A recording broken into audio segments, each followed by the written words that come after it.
Halo guys, jadi di sini kita udah sampai di Beteng Van de Bos Ngawi.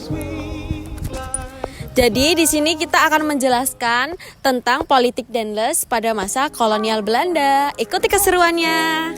Oke, let's go guys.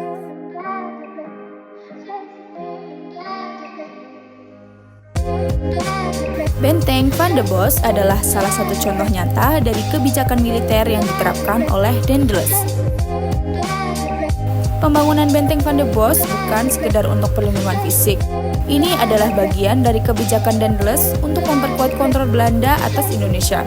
Dendels yang dikenal dengan kepemimpinan yang keras memanfaatkan benteng-benteng seperti ini untuk memastikan dominasi kolonial, mengawasi pergerakan rakyat, serta mengendalikan jalur perdagangan penting. Benteng Van de Bos di Ngawi dengan segala kekuatan simbolisnya berdiri sebagai bukti dari ambisi Dendels untuk menguasai dan mengendalikan Indonesia. Benteng ini bukan hanya struktur pertahanan, tetapi juga lambang dari kebijakan pengawasan dan kontrol yang keras di bawah pemerintahannya. Halo teman-teman, jadi kita udah sampai di salah satu ruangan. Ini adalah bastion. Bastion ini sendiri adalah dulunya tempat persimpanan senjata pada zaman Belanda. Dan juga tempat untuk memantau aktivitas di sekitar benteng.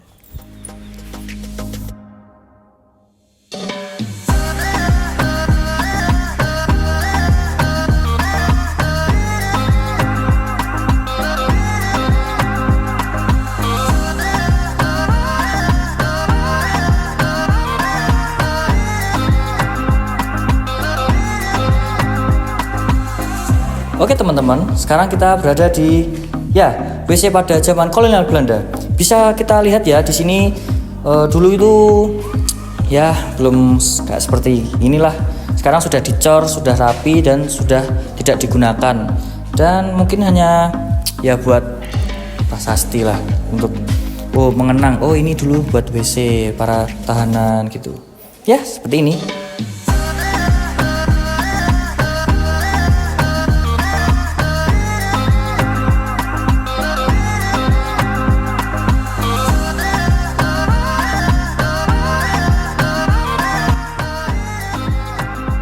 Oke guys, sekarang kita lagi ada di bangunan lamanya Benteng Van de Bos dan ini adalah bangunan lama yang tersisa. Dan di sini sudah ada bangunan yang baru. Bangunan ini udah direnovasi sejak 2020 sampai 2022. Kita lihat perbedaannya.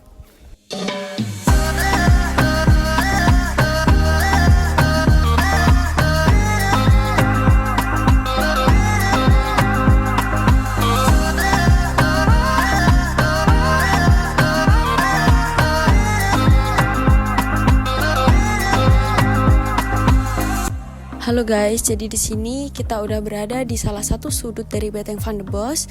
Ini adalah makam dari Kiai Haji Nur Salim. Beliau adalah utusan atau kepercayaan dari Pangeran Diponegoro. Jadi beliau dikirim oleh Pangeran Diponegoro ke Ngawi untuk menyebarkan agama Islam dan untuk mengeluarkan semangat masyarakat Indonesia khususnya Kota Ngawi untuk melawan Belanda. Tetapi dengan naas beliau ditangkap oleh tentara Belanda dan dibawa ke Beteng Van de Bos. Lalu beliau ditangkap dan dibunuh, tetapi dengan kesaktiannya beliau tidak sama sekali mati dan beliau wafat dengan cara dikubur dalam keadaan hidup.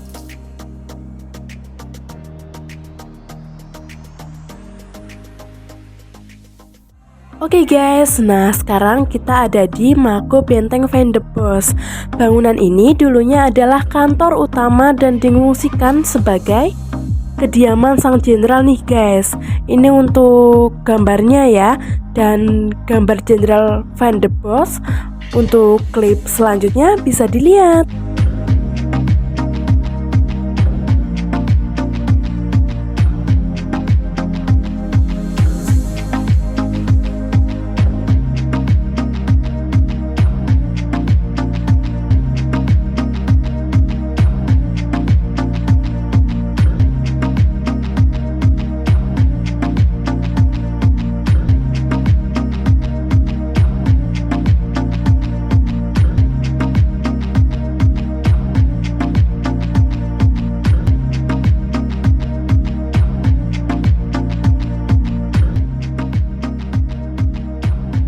sekarang kita berada di bangunan rumah dinas komandan.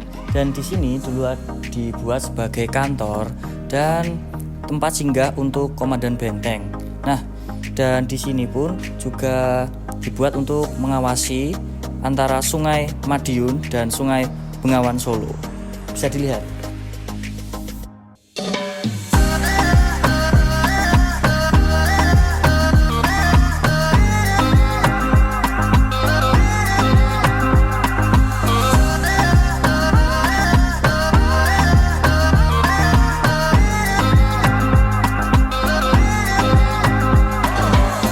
Terima kasih telah mengikuti kami dalam mengeksplor Benteng Van de Bos Ngawi.